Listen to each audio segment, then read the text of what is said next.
Өнөөдөр шатаар байнга явдаг байл нэгдүгээрт миний эрүүл мэндэд сайн тийм хөдөлгөөний хомсдолд орохгүй одоо холестерина шатаанч гэдэг юм уу тэгээд дээрэс нь би байгаль орчинд ээлтэй байна. Тэгэхээр ерөөс энэ бидний үйл хөдлөлийн сонголтон дээр л энэ яваад байгаа байхгүй юу.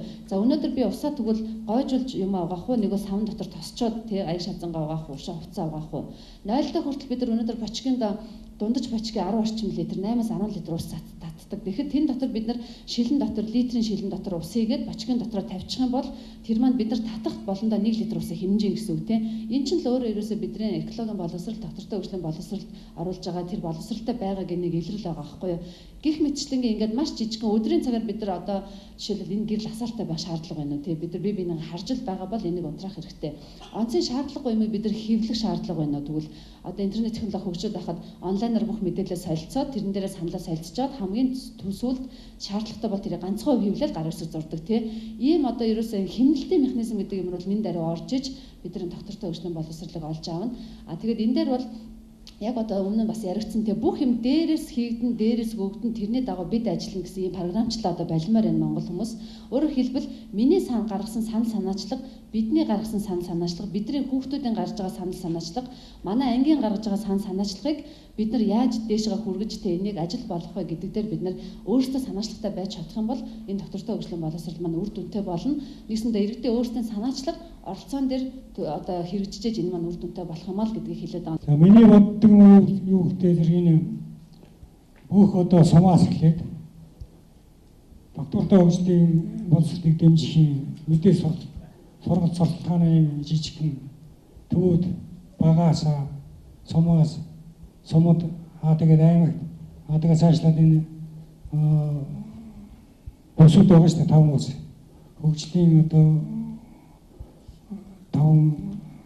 бус байгуулсан байгаа тэр 5 устай 5 одоо том мэдээ сурталчилгааны төв байгуулаад ингээд бүр үндэсний хэмжээнд ийм мэдээ сурталчилгааны төв байгуулж ингэж ажиллах нь зөв юм уу? Ерөөсөө энэ хүүхэд чинь байгальтайгаа харьцахгүй байгаа шүү дээ. Харьцахгүй байгаа учраас тэр чи ойлгохгүй мэдэхгүй. За бид ч гэсэн ялгаа авахгүй. Би одоо Улаанбаатарт одоо 30 гаруй баг 40 жил амьдарч байна. Тэгээд саяхан би нэг 10 хоногийн өмнө би үйлдвэрийн одоо сонгоны амралтан дээр очиод хоноод өглөө голдоор очиод нэг сайхан одоо хар зурсаар нүрээ угааж игээд очисон чинь бөөн цагаан сав. За энэ одоо захынхан одоо жижиг голх юм байгаа ба голдоор норч гэсэн дөрөвчийн гонч тэр том голон бүр одоо энээсээ доор бүр өмхий байна гэж. Ингэж үж бид чинь одоо байгаль орчин яаж одоо бохирж байгааг мэдэж байна шүү дээ. Тийм учраас энийг харуулаад тунгалаг байхтай юм байгаа, бохирдохоор юм байгаа гэдгийг көөгт үзүүлэх юм бол ойлго. За хоёрдугаар дараагийн гурав нь одоо ярих юм бол санхүүгийн асуудал, мөнгөний асуудал их ярьж байна. За энэ ч бол одоо харьцангуй гэж ойлго. Томоохон төсөл хөтөлбөрт бол энэ одоо хэрэгтэй.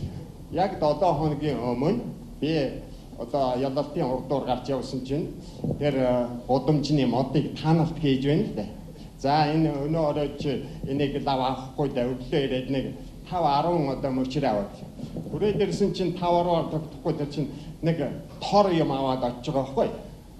За тэгээд тор юм авчирч гад тэрнээсээ одоо нэг 20 ширхгийг аваад усанд хийгээд тавьчихад 4-5 хоноод навчир ногоороод гараад ирж.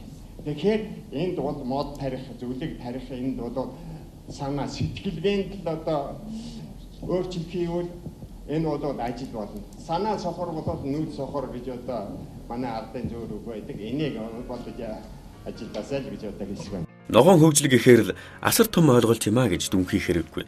Харин үүний оронд өөр зүйлийг бодож тунгаах учиртай юм.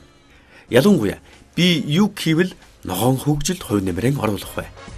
Ногоон хөгжил бол маш энгийн жоох юмнаас эхлэн өөрсдөөсөө л эхлэх хэрэгтэй. Бид нар усаа гам чимж эхлэх хэрэгтэй. Нэг мод тарьчих хэрэгтэй. Тийм ээ, хог хаяхгүй байх хэрэгтэй. Энэ бүх зүйлээс ногоон хөгжил эхлэн. Тэгээд монголчууд бид бүгдээрээ гэгээлэг, ногоон тийм эрүүл ирээдүйтэй байхын төлөө бүгдээр хамтран зүтгэцгээе. Аль болохоор өөрийнхөө хэрэгжилж байгаа зүйлээ бол удаан идэл, гам нь өрөвдөлтөй ашигла ингэж л хэлмээр байна, тийм ээ. Аль болохоор бол одоо аривлын хэмнэлт гэдэг чинь ногоон ажлын байр ногоон хөгжлийн бодлогод нийцэж байгаа зүйл байгаа. Унтах, идэх, одоо амьдрах, энэ суралцах энэ бүх хугацаанд бид нар өнөөдөр байгаль экологийн уул мөрийг үлдээж амьдардаг. Энийг аль болох яаж багасгах вэ? Бид нар яавал байгаль орчинд ээлтэй тийм үйл хөдлөлтөй байх вэ гэдэг дээр л хамгийн гол нь энэ боловсролын гол утга нь оршиж байгаа мó гэж ойлгоод байгаа.